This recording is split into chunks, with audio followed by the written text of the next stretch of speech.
This is Jack Forbes. He is another respected leader of Native American people, culture, history, and their rights. Here he is explaining one of the unique discrepancies that we find ourselves in currently, and that is there were black people that were also native here. He does not consider himself black. He considers himself other than black, but he does consider himself native. But he's explaining here in this interview, and I'm going to let him speak in his own words in a second, that there were Native Americans, native people that were black, and also black Africans. And the black Africans, they referred to them as Guinea people. One moment. Negro or black for a wide variety of people, other than people from Africa. They also use the term for the native people of Brazil. They call the Indians of Brazil Negros da Terra, which means the natives of the land. And then later, when they begin bringing people over from Africa, they call them Negros da Guinea, black people from Guinea. Wait a second. There are black people in the Americas that they called Negroes of the Americas or of this land. And then there were black people from Africa that they called Negroes from Guinea. He acts up in any way, I won't be responsible. You take my meetings. Oh, you mean I guess to turn this here Guinea man into a proper field head? He just called him a Guinea man. If he was the same as him, he just would have... Why did he use the term? Jack just told us why. Wouldn't take too long shoeing that horse if I was you. Wouldn't take too long. I'd write you up say I wouldn't take too long. You hear, Mother? Toby Guinea man?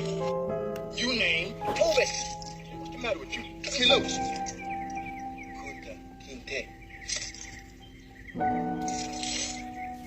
You Africans all alike. He just said, you Africans, as distinct from himself. And I'll be damned if any African Guinea man is gonna make me lose all. See, he considers a Guinea man from Africa, although black, different than himself. Because all black people in America today did not come on slave ships from Africa. Many of those enslaved were already here. Question number 6. Why does the Caucasian call our people Africans? But in the Supreme Wisdom List, it say, why does the devil call our people Africans? But I'm putting my twist on it. Answer. Just the answer it gives. To make our people of North America believe that the people on the continent are the only people they have and are all savages. He bought a trading post in the jungle of that continent. The original people live on this continent, and they are the ones who strayed away from the civilization and are living a jungle life. The original people call this continent Asia, but the Caucasians, aka devils, call it Africa to try to divide them. He wants us to think that we are all different. Did you hear that shit? See why they dividing and conquering y'all ass and y'all arguing over identity? That plan is working.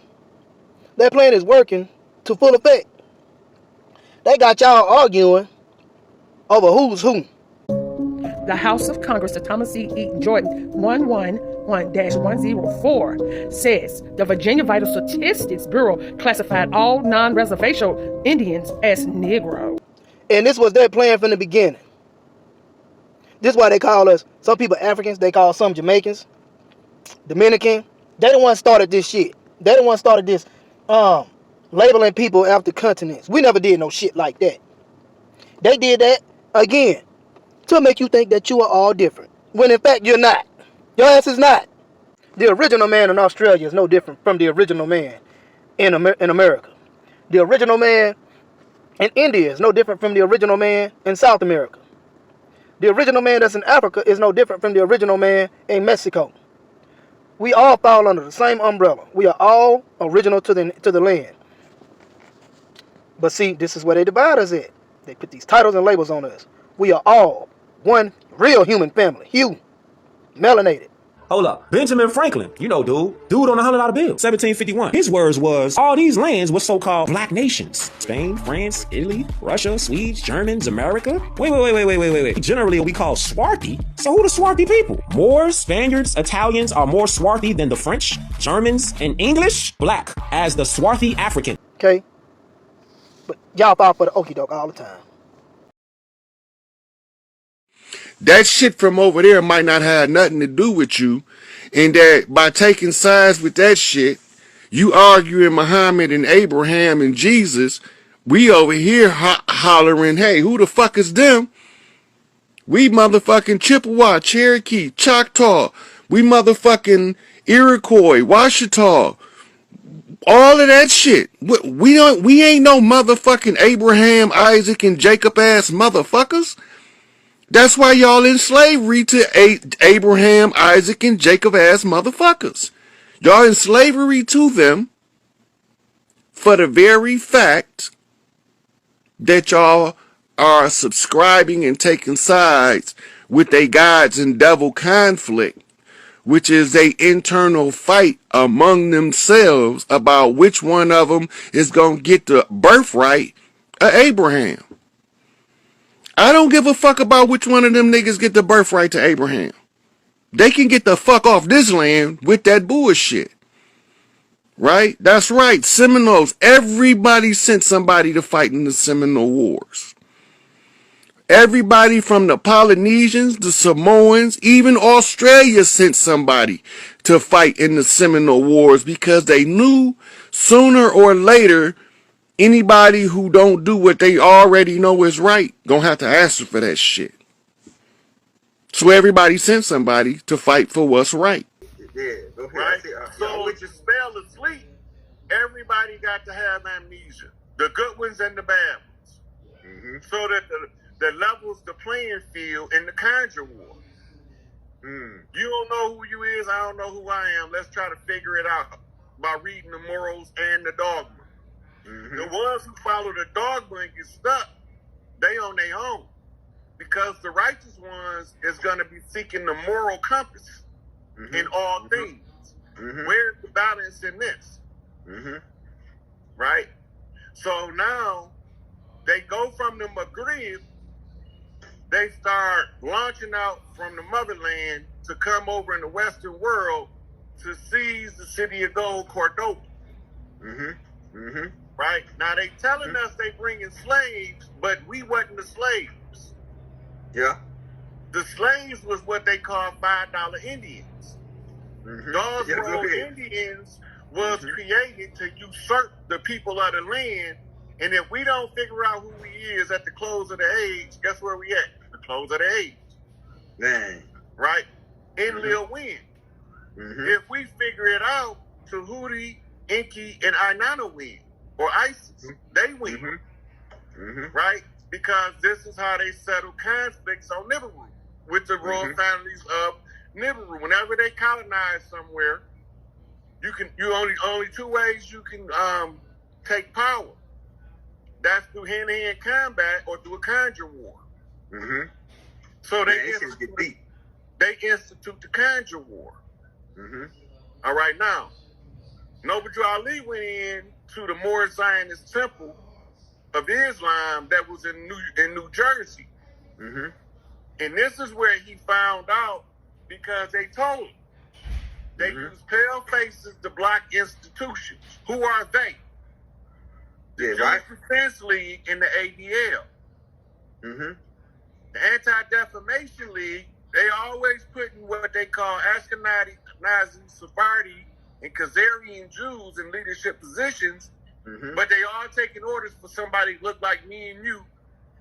Hey, I read it today, man. That's why I was telling you. I read it today. Where I got this book called the Jews and some in the British, Jews and British in Native American colonies.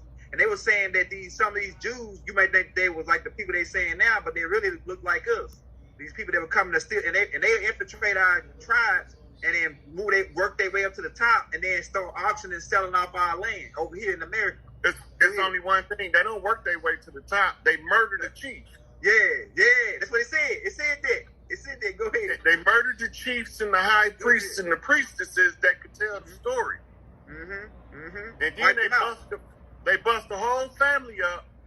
And then on our tribal community, they bring their people in. And then they say, we the Hopi. We the Choctaw, we the Cherokee. Them motherfuckers ain't none of that shit. right? But now this is what you call assuming the position of power, right? So they established this corporate jurisdiction by undermining the original Constitution. Most people didn't know we was operating under two constitutions. As long as you don't know you operating under two constitutions, one is a corporate jurisdiction, right? And one is what we call a de jure jurisdiction. You thinking you follow the same constitution, when you calling yourself a citizen, you actually calling yourself a slave. All day. I was thinking about what type of mindset these people had, that these people, like, we was here on the land and then they riding around fucking excavating the land for these niggas, the jackers, and we didn't never, it's like we almost never seen it coming. Why didn't we see this coming? Why didn't we see it coming? Look, it ain't that we didn't see it coming. Okay. We had sent so many resources to the Seminole Wars, the Gullah Wars, over hundreds of years. Our population was diminishing. We was fighting like a motherfucker. Don't let them people fool you into thinking we didn't put up no resistance. And they just walked over here and found some savages.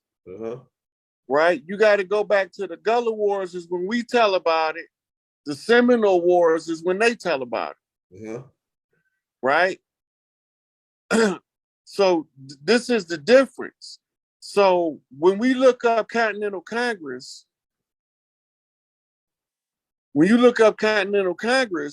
it just gives you some little brushed over early American colonialism shit. But it don't really tell you that the Continental Congress was the Iroquois Confederation. And that's why they always talking about the Confederate flag. The Confederated States was the states that was tied together by the Iroquois Constitution, which was the oral constitution. It's the law of the land over here. They need to get us from under the law of the land and get us an admiralty and maritime law. How do you do that? Salvage rights. Because then now they get to have jurisdiction to enforce the admiralty law to anybody who contracts to do business with the corporation. How do you contract to do business with the corporation? You gotta become artificial. You gotta be a straw man first. You gotta assume a straw man capacity. What happens when you assume a straw man capacity? You don't exist no more, pretty much. You are 3/5 compromised. Go ahead. Right? Dred Scott. We still have the same genes that our ancestors have. We carry it with us. This is the study of epigenetics and genetics alone. I'm not going to go into so much detail because that's going to be another full day. But all I'm saying is that we carry those same genes. So is there a Moorish connection? Yes, absolutely. No doubt about it. I mean, all you got to do is look at some Filipinos, go back home, go to the Philippines, and you will see them. You will see the features alone are there. And our architectural designs. You can see it in the landscaping and some of the names of the places. Moro, Intramuros, you know, the southern part of the Philippines have a lot of names that are derivative from the name Moors.